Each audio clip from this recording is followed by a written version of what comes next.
നമസ്കാരം.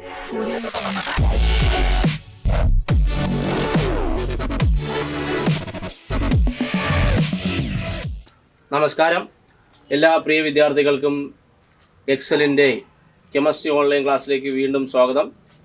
ഇന്നത്തെ ക്ലാസ്സിൽ നമ്മൾ മൂന്നാമത്തെ ചാപ്റ്ററിൻ്റെ രണ്ടാമത്തെ പാർട്ടാണ് പഠിക്കാൻ പോകുന്നത്. അപ്പോൾ കഴിഞ്ഞ ക്ലാസ്സിൽ പഠിച്ച കാര്യങ്ങളെല്ലാം നിങ്ങൾ വളരെ വ്യക്തമായി പഠിച്ച് മനസ്സിലായി കാണുമെന്ന് കരുതുന്നു.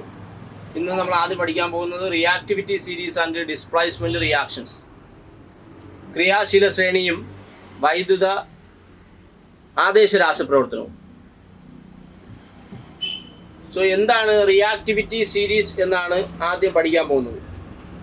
It is a series that obtained by arranging the metals in the decreasing order of their reactivity.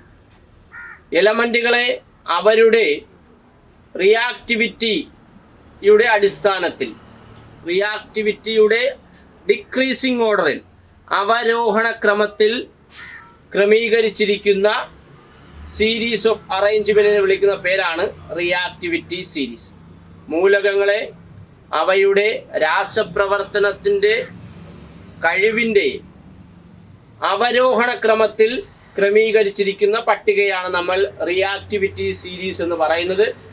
അപ്പോൾ അതിൽ ആദ്യം വരുന്ന എലമെൻറ്റ് പൊട്ടാസ്യമാണ്, രണ്ടാമത് സോഡിയം വരുന്നു, മൂന്നാമത് കാൽഷ്യം വരുന്നു, നാലാമത് മഗ്നീഷ്യം, അഞ്ചാമത് aluminium, zinc, iron, nickel, tin, lead, hydrogen, copper, silver and gold. So this is a reactivity series. Elements includes are potassium, sodium, calcium, magnesium, aluminum, zinc, iron, nickel, tin, lead, hydrogen, copper, silver, gold. ഈ ഓർഡറിൽ തന്നെ നിങ്ങൾ പഠിച്ചു വയ്ക്കണം. നമ്മുടെ ഇനി അങ്ങോട്ടുള്ള ക്ലാസ്സുകളിൽ വളരെ പ്രധാനപ്പെട്ട ഒരു ഭാഗമാണ് റിയാക്ടിവിറ്റി സീരീസ്. അതുകൊണ്ട് നിങ്ങൾ ഇത് കൃത്യമായും ഈ ഓർഡറിൽ തന്നെ കാണാതെ പഠിച്ചു വയ്ക്കണം. Potassium, sodium, calcium, magnesium, aluminium, zinc, iron, nickel, tin, lead, hydrogen, copper, silver, gold. അങ്ങനെ റിയാക്ടിവിറ്റിയുടെ ഡിക്രീസിങ് ഓർഡറിൽ എലമെൻറ്റുകളെ അറേഞ്ച് ചെയ്തിരിക്കുന്ന സീരീസിനെ വിളിക്കുന്ന പേരാണ് reactivity series. It is a series in which elements are arranged in the decreasing order of their reactivity. ആ സീരീസിനെ നമ്മൾ വിളിക്കുന്ന പേരാണ് റിയാക്ടിവിറ്റി സീരീസ് അല്ലെങ്കിൽ ക്രിയാശീല ശ്രേണി. ഇനി ഇതിൽ എല്ലാ എലമെൻറ്റുകളും മെറ്റൽസുകളാണ് എക്സെപ്റ്റ് ഹൈഡ്രജൻ. ഹൈഡ്രജൻ ഒഴികെ മറ്റുള്ള എല്ലാ എലമെൻറ്റുകളും മെറ്റൽസുകളാണ്. അപ്പോൾ ഇതെന്ന് പറയുന്നത് യഥാർത്ഥത്തിൽ മെറ്റൽസുകളുടെ ഒരു സീരീസ് ആണെങ്കിലും ഇതിൽ ഹൈഡ്രജനെ നമ്മൾ ഉൾപ്പെടുത്തിയിട്ടുണ്ട്. ഹൈഡ്രജൻ ഉൾപ്പെടുത്താനുള്ള കാരണം എന്ത്? ഹൈഡ്രജന് മുകളിൽ വരുന്ന എലമെൻറ്റുകളുടെ പ്രത്യേകത എന്ത്? ഹൈഡ്രജന് താഴെ വരുന്ന എലമെൻറ്റുകളുടെ പ്രത്യേകത എന്ത് എന്ന് നോക്കാം. അപ്പോൾ അതിൽ ഹൈഡ്രജന് മുകളിൽ വരുന്ന എലമെൻറ്റുകൾക്ക് ഞാൻ സൈഡിൽ എഴുതിയിട്ടുണ്ട് react with dilute HCl and displace hydrogen. ഹൈഡ്രജന് മുകളിൽ വരുന്ന എലമെൻറ്റുകളെല്ലാം ഹൈഡ്രജനുമായി റിയാക്ട് ചെയ്തുകൊണ്ട് ഹൈഡ്രജന് മുകളിൽ വരുന്ന എലമെൻറ്റുകളെല്ലാം ഡൈല്യൂട്ട് HClയുമായി റിയാക്ട് ചെയ്തുകൊണ്ട് ഹൈഡ്രജൻ ഗ്യാസിനെ പുറത്തുവിടുകയാണ്. ഹൈഡ്രജന് താഴെ വരുന്ന മൂന്ന് എലമെൻറ്റുകൾ കോപ്പർ, സിൽവർ, ഗോൾഡ്, ഈ മൂന്ന് എലമെൻറ്റുകൾ ഡൈല്യൂട്ട് HClയുമായി റിയാക്ട് ചെയ്തുകൊണ്ട് ഹൈഡ്രജനെ പുറത്ത് വിടുന്നില്ല. അപ്പോൾ ഹൈഡ്രജന് മുകളിലും ഹൈഡ്രജന് താഴെയും വച്ചുകൊണ്ടാണ് നമ്മൾ റിയാക്ടിവിറ്റി സീരീസിലെ എലമെൻറ്റുകളുടെ പ്രോപ്പർട്ടി പറയുന്നത്. So hydrogen is used for the comparison for chemical reactivity. ഹൈഡ്രജനെയാണ് നമ്മൾ റിയാക്ടിവിറ്റിക്ക് ഉള്ള ഒരു കമ്പാരിസൺ എലമെൻ്റായി എടുത്തിരിക്കുന്നത്. താരതമ്യം ചെയ്യാൻ ഹൈഡ്രജന് മുകളിലുള്ളവരെല്ലാം ആസിഡുകളുമായി റിയാക്ട് ചെയ്തുകൊണ്ട് ഹൈഡ്രജനെ പുറത്തുവിടും. ഹൈഡ്രജന് താഴെയുള്ളവരാരും തന്നെ ആസിഡുകളുമായി പ്രവർത്തിച്ചുകൊണ്ട് ഹൈഡ്രജനെ പുറത്തുവിടുന്നില്ല. കഴിഞ്ഞ ക്ലാസ്സിൽ നമ്മൾ ഏറ്റവും അവസാനം പഠിച്ചു നിർത്തിയത് ആസിഡുകളുമായുള്ള റിയാക്ഷൻ ആയിരുന്നു. ആസിഡുകളുമായുള്ള റിയാക്ഷനിൽ കോപ്പർ എന്ന് പറയുന്ന എലമെൻറ്റ് ഹൈഡ്രജനെ പുറത്തു വിട്ടില്ല, HClയുമായി പ്രവർത്തിച്ചുകൊണ്ട് ഹൈഡ്രജനെ പുറത്തു വിട്ടില്ല എന്ന് ഞാൻ പറഞ്ഞിരുന്നു. അതിന് കാരണം കോപ്പർ എന്ന് പറയുന്ന എലമെന്റ് ഹൈഡ്രജന് താഴെയാണ് വരുന്നത്. ഹൈഡ്രജന് മുകളിൽ വരുന്ന എലമെന്റുകൾ മാത്രമേ HCl-മായി റിയാക്ട് ചെയ്തുകൊണ്ട് ഹൈഡ്രജനെ പുറത്തുവിടുള്ളൂ. So potassium, sodium, calcium, magnesium, aluminium, zinc, iron, nickel, tin, lead ഈ എലമെന്റുകൾ എല്ലാം ആസിഡുകളുമായി റിയാക്ട് ചെയ്തുകൊണ്ട് ഹൈഡ്രജനെ പുറത്തുവിടുന്നു. കോപ്പർ, സിൽവർ, ഗോൾഡ് ഈ 3 എലമെന്റുകൾ ആസിഡുകളുമായി റിയാക്ട് ചെയ്തുകൊണ്ട് ഹൈഡ്രജനെ പുറത്തു വിടുന്നില്ല. അങ്ങനെ റിയാക്ടിവിറ്റിയുടെ ഡിക്രീസിങ് ഓർഡറിൽ ചില എലമെന്റ്സുകളെ നമ്മൾ അറേഞ്ച് ചെയ്തിരിക്കുന്ന ഈ സീരീസിനെ റിയാക്ടിവിറ്റി സീരീസ് എന്ന് അറിയപ്പെടുകയാണ്. റിയാക്ടിവിറ്റി സീരീസിൽ ഏറ്റവും മുകളിൽ വരുന്ന എലമെന്റ് പൊട്ടാസ്യവും ഏറ്റവും താഴെ വരുന്ന എലമെന്റ് ഗോൾഡുമാണ്. നെക്സ്റ്റ് ആദേശ രാസപ്രവർത്തനം അല്ലെങ്കിൽ ഡിസ്പ്ലേസ്മെന്റ് റിയാക്ഷൻ എന്തെന്നാണ് പഠിക്കാൻ പോകുന്നത്. ആദേശ രാസപ്രവർത്തനം അല്ലെങ്കിൽ ഡിസ്പ്ലേസ്മെന്റ് റിയാക്ഷൻ. അതിനുവേണ്ടി ഒരു ബീക്കറിൽ നിങ്ങൾ കോപ്പർ സൾഫേറ്റ് ലായനി എടുക്കണം. കോപ്പർ സൾഫേറ്റ് ലായനി എടുക്കുക, അതിലേക്ക് ഒരു സിങ്ക് ദണ്ട് താഴ്ത്തുക. കോപ്പർ സൾഫേറ്റ് ലായനിയിലേക്ക് സിങ്ക് റോഡ് താഴ്ത്തി വയ്ക്കുക. കോപ്പർ സൾഫേറ്റ് ലായനി നമുക്കറിയാം നീല നിറമാണ് കോപ്പർ സൾഫേറ്റ് ലായനിക്കുള്ളത്.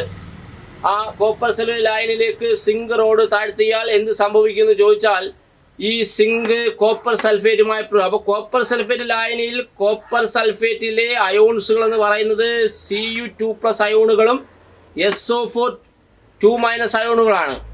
Cu2+ അയോണുകളും SO4 2- അയോണുകളുമാണ്. ഈ Cu2+ അയോണുകൾ കോപ്പർ റോഡിൽ Cu2+ അയോണുകൾ സിങ്ക് റോഡിൽ പറ്റിപ്പിടിക്കുകയും അത് കോപ്പറായി ഡെപ്പോസിറ്റ് ചെയ്യുകയും ചെയ്യുന്നു. സോ ഇക്വേഷൻ നോക്കിയാൽ Zn + CuSO4 gives ZnSO4 + Cu. ഇവിടെ ഇരുന്ന സിങ്ക് ഈ CuSO4-ലെ Cu-നെ മാറ്റി ഇപ്പോൾ Cu-ന്റെ പൊസിഷനിൽ ആര് കയറി? Zn കയറി. അപ്പോൾ CuSO4 എന്തായി മാറി? ZnSO4 ആയി മാറി, ബാക്കി Cu. സോ ഒരു എലമെന്റ് വരുന്നു, ഇവിടെ ഇരിക്കുന്ന എലമെന്റിനെ പൊക്കി മാറ്റുന്നു, അവിടെ കയറുന്നു, ആ എലമെന്റ് ഫ്രീ ആയി വരുന്നു. സിങ്ക് കോപ്പർ സൾഫേറ്റുമായി പ്രവർത്തിച്ച് സിങ്ക് സൾഫേറ്റും കോപ്പറുമായി മാറും. എന്തൊക്കെയാണ് ഇവിടെ സംഭവിച്ചതെന്ന് ചോദിച്ചാൽ ഇവിടെ സിങ്ക് റോഡിൽ ആര് പറ്റിപ്പിടിക്കുന്നു? കോപ്പർ പറ്റിപ്പിടിക്കുന്നു.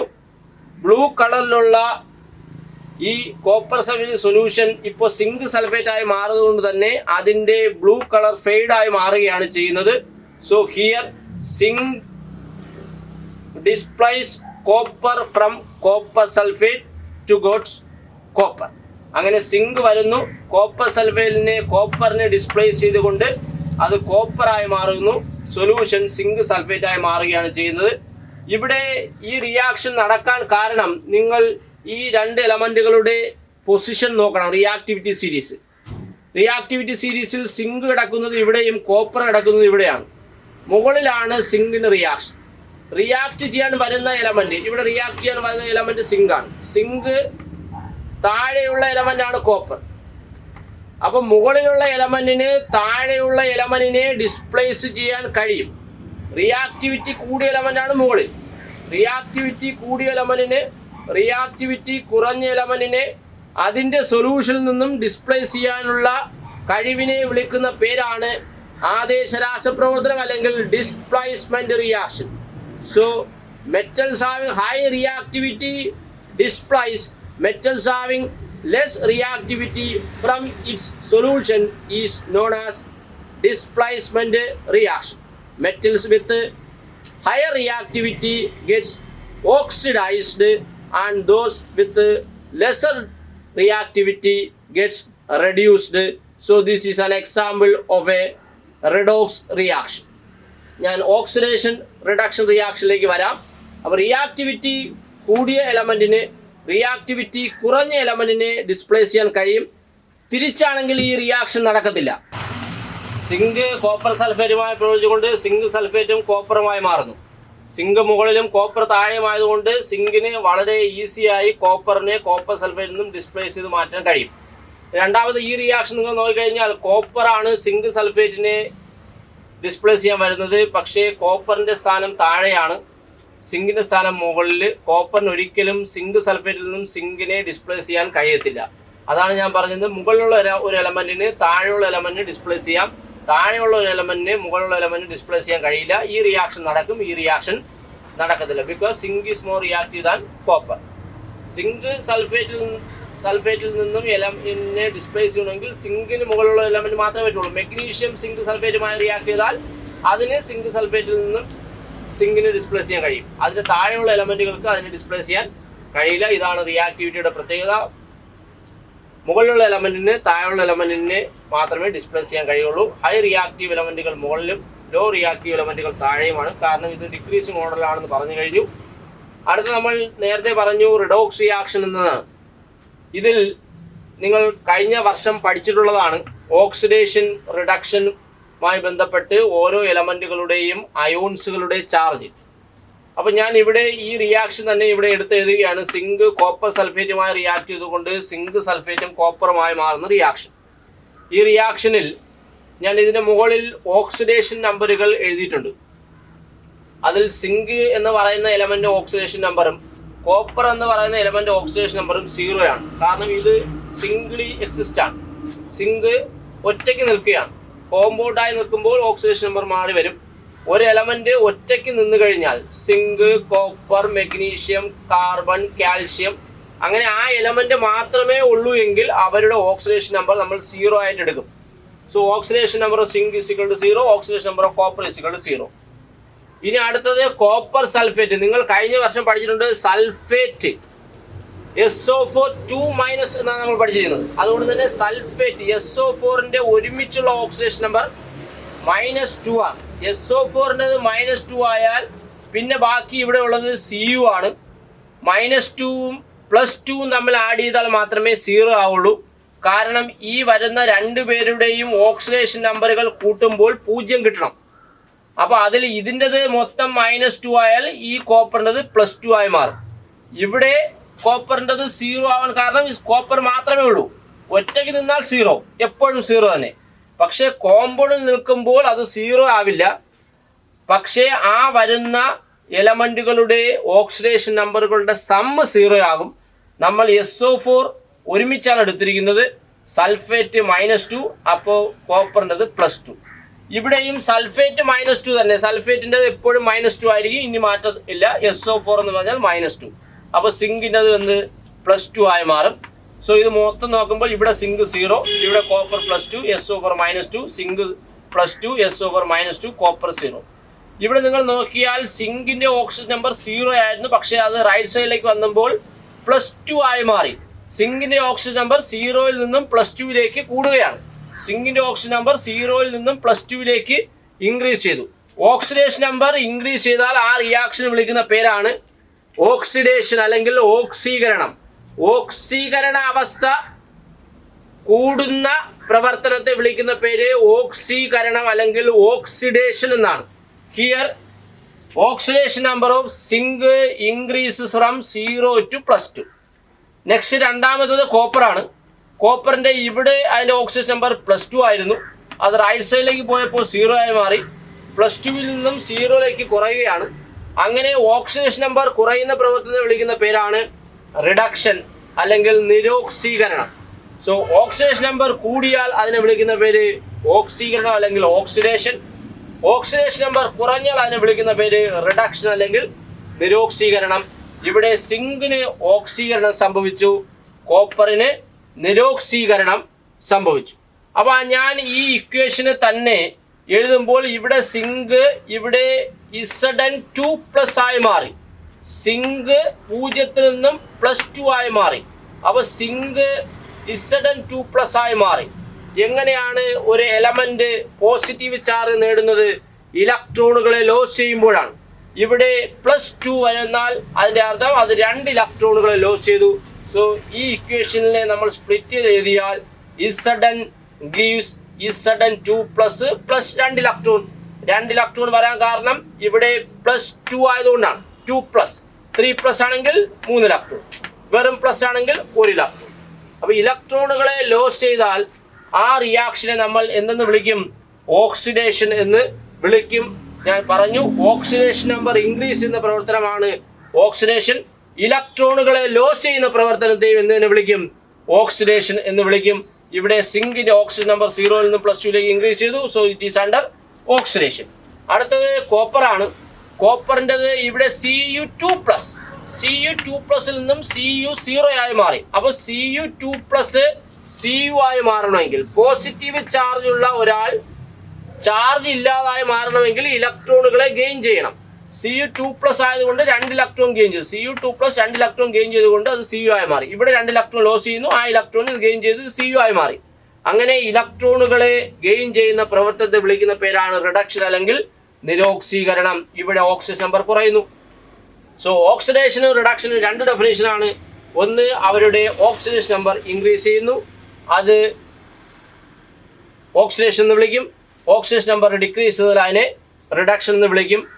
ഇവിടെ പോസിറ്റീവ് ചാർജ് ഉള്ള അയോണായി മാറുന്നു by the loss of electron. Electron loss ചെയ്താൽ അതിനെ എന്തെന്ന് വിളിക്കും? ഓക്സിഡേഷൻ എന്ന് വിളിക്കും. ഇലക്ട്രോൺ ഗെയിൻ ചെയ്താൽ അതിനെ റിഡക്ഷൻ എന്ന് വിളിക്കും. ഈ റിയാക്ഷനിൽ ഓക്സിഡേഷൻ നടന്നു, റിഡക്ഷനും നടന്നു. അതുകൊണ്ട് തന്നെ ഈ റിയാക്ഷൻ നമ്മൾ റിഡോക്സ് റിയാക്ഷൻ എന്ന പേരിൽ അറിയപ്പെടുകയാണ് ചെയ്യുന്നത്. Both oxidation and reduction takes place simultaneously in a reaction. Such reactions are known as redox reaction. ഓക്സിഡേഷനും റിഡക്ഷനും ഒരു റിയാക്ഷനിൽ തന്നെ നടന്നാൽ അതിനെ വിളിക്കുന്ന പേരാണ് റിഡോക്സ് റിയാക്ഷൻ. സോ ഇതാണ് ഇതുമായി ബന്ധപ്പെട്ടുള്ളത്. എന്താണ് ഓക്സിഡേഷൻ, എന്താണ് റിഡക്ഷൻ എന്ന് ഞാൻ ഒരിക്കൽ കൂടി പറയാം. ഓക്സിഡേഷൻ നമ്പർ കൂടുന്ന പ്രവർത്തനം ഓക്സിഡേഷൻ, ഇലക്ട്രോണുകൾ ലോസ് ചെയ്യുന്ന പ്രവർത്തനം ഓക്സിഡേഷൻ. ഓക്സിഡേഷൻ നമ്പർ കുറയുന്ന പ്രവർത്തനം റിഡക്ഷൻ, ഇലക്ട്രോൺ ഗെയിൻ ചെയ്യുന്ന പ്രവർത്തനം റിഡക്ഷൻ. ഇവിടെ ഓക്സിജൻ നമ്പർ ഇപ്പോൾ ആറ്റം പോസിറ്റീവ് ചാർജുള്ള അയോണുകളായി മാറി. ആറ്റം പോസിറ്റീവ് ചാർജുള്ള അയോണുകളായി മാറുന്നത് ഓക്സിഡേഷൻ ആണ്, ഓക്സീകരണമാണ്. പോസിറ്റീവ് ചാർജുള്ള അയോൺ ആറ്റമായി മാറുന്നത് റിഡക്ഷൻ ആണ്, നിരോക്സീകരണമാണ്. സോ ഇവിടെ സിങ്കിന് ഓക്സിജൻ സംഭവിക്കുന്നു, കോപ്പറിന് റിഡക്ഷൻ സംഭവിക്കുന്നു. ഇതാണ് ഇതുമായി ബന്ധപ്പെട്ട് നമുക്ക് പഠിക്കാനുള്ളത്. അടുത്ത ഡിസ്പ്ലേസ്മെന്റ് റിയാക്ഷൻസിന് മറ്റൊരു എക്സാമ്പിൾ നമ്മൾ നോക്കാം. സിൽവർ നൈട്രേറ്റ് സൊല്യൂഷനിലേക്ക് കോപ്പർ റോഡ് ഇട്ടാൽ എന്ത് സംഭവിക്കും? അപ്പം silver nitrate solution, copper road, ഈ 2 എലമെന്റുകളുടെയും ഇലക്ട്രോ കെമിക്കൽ സീരീസിലെ പൊസിഷൻ കണ്ടെത്തണം. റിയാക്ട് ചെയ്യാൻ വരുന്ന എലമെന്റ് കോപ്പറാണ്, റിയാക്ട് ചെയ്യാൻ വരുന്ന എലമെന്റ് കോപ്പറും റിയാക്ട് ചെയ്യാൻ ഇരിക്കുന്ന കോമ്പൗണ്ട് സിൽവർ നൈട്രേറ്റുമാണ്. അതിലെ എലമെന്റ് സിൽവർ ആണ്, കോപ്പറിന്റെ താഴെയാണ് സിൽവർ. അതുകൊണ്ട് ഈ റിയാക്ഷൻ നടക്കും, കാരണം കോപ്പർ മുകളിലും സിൽവർ താഴെയുമാണ്. അപ്പോൾ നേരത്തെ നമ്മൾ പഠിച്ചത് സിങ്കും കോപ്പറുമാണ്. അവിടെ സിങ്ക് ഓക്സിഡേഷൻ, കോപ്പർ റിഡക്ഷൻ. ഇവിടെ കോപ്പർ മുകളിലും സിൽവർ താഴെയുമാണ്. മുകളിൽ വരുന്ന എലമെന്റിന് ഓക്സിഡേഷൻ, താഴെ വരുന്ന എലമെന്റിന് റിഡക്ഷൻ. നേരത്തെ കോപ്പറിന് റിഡക്ഷൻ ആയിരുന്നു. ഈ റിയാക്ഷനിൽ കോപ്പറിന് ഓക്സിഡേഷൻ, സിൽവറിന് റിഡക്ഷൻ സംഭവിക്കുന്ന അവസ്ഥയിലേക്ക് വരും. ഞാൻ ഇക്വേഷൻ എഴുതിയിട്ടുണ്ട്. കോപ്പർ സിൽവർ നൈട്രേറ്റുമായി റിയാക്ട് ചെയ്തുകൊണ്ട് കുപ്രിക് നൈട്രേറ്റും സിൽവറുമായി മാറുകയാണ് ചെയ്യുന്നത്. സോ കോപ്പർ സിൽവർ നൈട്രേറ്റുമായി റിയാക്ട് ചെയ്യാണ്. ഓരോരുത്തരുടെയും ഓക്സിഡേഷൻ നമ്പർ നമ്മൾ എഴുതിയിട്ടുണ്ട്. കോപ്പർ എന്ന് പറയുന്നത് ഒരു സിംഗിൾ എലമെന്റ് ആണ്, അതുകൊണ്ട് അതിന് ഓക്സിജൻ നമ്പർ 0, സിൽവറും 0. ഇനി നിങ്ങൾ കഴിഞ്ഞ വർഷം പഠിച്ചിട്ടുണ്ട് നൈട്രേറ്റ് SO4-2 എന്ന് പറഞ്ഞതുപോലെ NO3 -1 ആണ്. സോ NO3 മൊത്തം -1, അപ്പൊ Ag+1. NO3 മൊത്തം -1, പക്ഷേ ഇവിടെ 2 ടൈംസ് ഉണ്ട്. അപ്പൊ -1 × 2 -2, അതുകൊണ്ട് കോപ്പർ +2 ആയി മാറുന്നു. കോപ്പറിന്റെ +2, NO3യുടെ -1. നമ്മൾ ചെക്ക് ചെയ്ത് നോക്കിയാൽ കോപ്പറിന്റെ ഓക്സിജൻ നമ്പർ 0 ആയിരുന്നു, അത് റൈറ്റ് സൈഡിലേക്ക് വന്നപ്പോൾ +2 ആയി മാറി. 0-ൽ നിന്ന് +2ലേക്ക് ഇൻക്രീസ് ചെയ്തു. ഓക്സിജൻ നമ്പർ ഇൻക്രീസ് ചെയ്ത റിയാക്ഷൻ വിളിക്കുന്ന പേര് ഓക്സിഡേഷൻ എന്നാണ്. So Cu gives Cu2+ +2 electron. This is the reaction for oxidation. Copper under oxidation, its oxidation number increases from 0 to +2. ഓക്സീകരണ അവസ്ഥ കൂടുകയാണ്.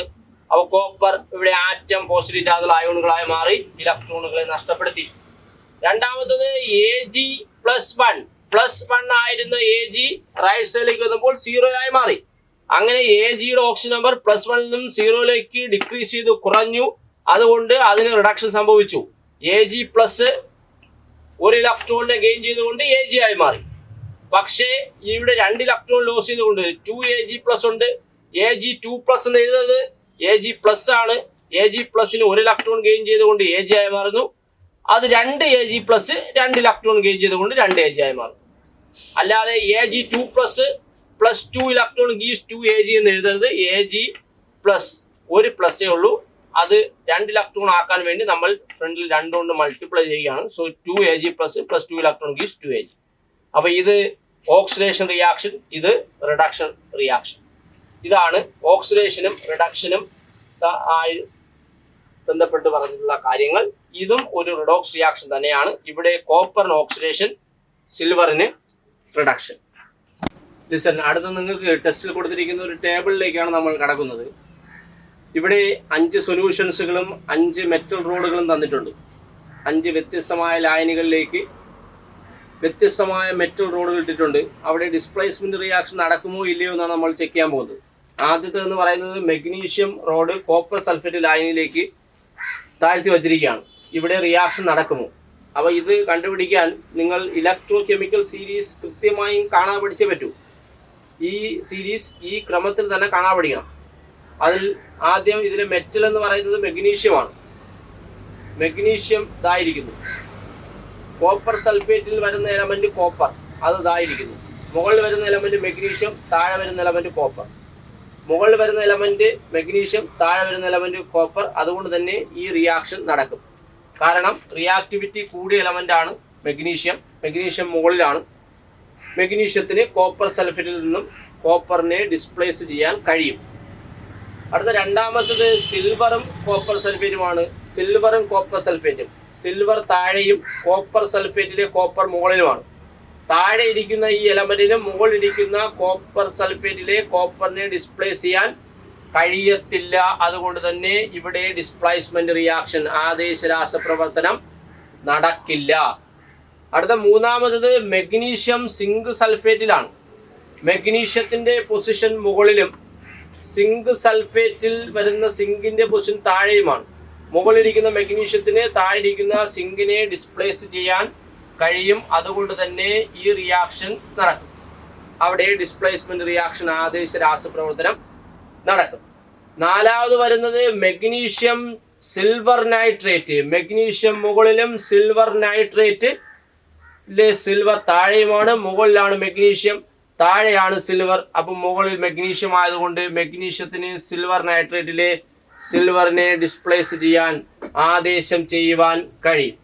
നാലാമത്തത് copper magnesium sulphate. Copper road is dipped in magnesium sulphate.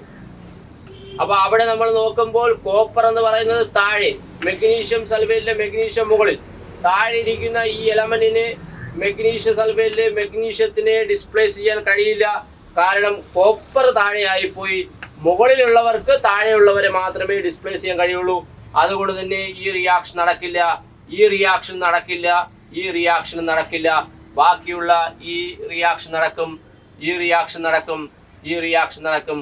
ഇവിടെയൊക്കെ displace ചെയ്യാൻ വരുന്ന element, വരുന്ന മൂലകം മുകളിലും displace ചെയ്യേണ്ട എലമെന്റ് താഴെയുമാണ് വരുന്നത്. പക്ഷേ ഇവിടെ രണ്ട് സ്ഥലത്തും ഡിസ്പ്ലേസ് ചെയ്യാൻ വരുന്ന എലമെന്റിന്റെ പൊസിഷൻ താഴെയായി പോയി.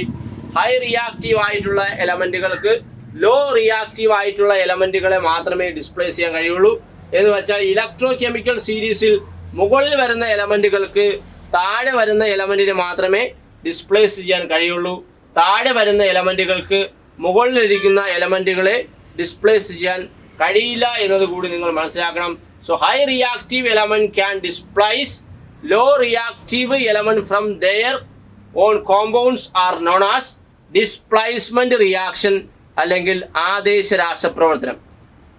പ്രവർത്തനശേഷി കൂടിയ ഒരു മൂലകം പ്രവർത്തനശേഷി കുറഞ്ഞ ഒരു മൂലകത്തെ അതിൻ്റെ സംയുക്തത്തിൽ നിന്നും ആദേശം ചെയ്യുന്ന രാസപ്രവർത്തനത്തെയാണ് നമ്മൾ ആദേശ രാസപ്രവർത്തനം എന്ന പേരിൽ അറിയപ്പെടുന്നത്. If magnesium rod is dipped in copper sulfate solution, the displacement reaction takes place because magnesium is more reactive than copper. Magnesium ribbon copper sulfate ലായനിയിലേക്ക് മുക്കിയാൽ അവിടെ ആദേശ രാസപ്രവർത്തനം നടക്കും. കാരണം മെഗ്നീഷ്യം കോപ്പറിനേക്കാൾ റിയാക്ടിവിറ്റി കൂടിയ എലമെന്റ് ആണ്. But the second one, if silver rod is dipped in copper sulfate solution, the displacement reaction not happen because silver is less reactive than copper. Electrochemical സീരീസിൽ കോപ്പറിനേക്കാൾ താഴെയാണ് സിൽവറിൻ്റെ place. So displacement reaction is not possible in the second case. In the third case, magnesium rod is dipped in zinc sulfate solution. Magnesium is more reactive than zinc, so displacement reaction takes place. Magnesiumത്തിന് മുകളിലും zinc താഴെയുമാണ് വരുന്ന electrochemical സീരീസിൽ reaction നടക്കും. Fourth one, magnesium rod is dipped in silver nitrate solution. Here also the reaction takes place because magnesium is more reactive than silver. And the final one, if copper rod is dipped in magnesium sulfate solution, the reaction is not possible because copper is less reactive than magnesium. Copper rod magnesium sulfate മുക്കിയാൽ അവിടെ reaction നടക്കില്ല. കാരണം copper മെഗ്നീഷ്യത്തെക്കാൾ reactivity കുറഞ്ഞ element ആണ്. Electrochemical സീരീസിൽ മെഗ്നീഷ്യത്തിന് താഴെയാണ് കോപ്പറിന്റെ സ്ഥാനം. So in these two cases reaction do not happen because here silver is less reactive than copper, here copper is less reactive than magnesium. So that is about displacement reactions. So displacement reaction is the reaction in which a more reactive, high reactive element is displaced. A low reactive or less reactive element from its own solution is known as displacement reaction. ഇതോടുകൂടി ഇന്നത്തെ portion അവസാനിക്കുകയാണ്. Electrochemical series വളരെ പ്രധാനപ്പെട്ട സെക്ഷനാണ്. നിങ്ങൾ കൃത്യമായും ഇത് കാണാതെ പഠിച്ച് വയ്ക്കണം. ഈ സീരീസ് റെഗുലർ ഓർഡറിൽ പഠിച്ച് വച്ചാൽ മാത്രമേ നമുക്ക് ഇനി അങ്ങോട്ടുള്ള കാര്യങ്ങളൊക്കെ വ്യക്തമായി പഠിച്ച് മനസ്സിലാക്കാൻ കഴിയുള്ളൂ. പ്രീവിയസ് പരീക്ഷയിൽ ചോദ്യമാണ് നമ്മൾ ഈ ചെയ്തത്. Okay, thank you all.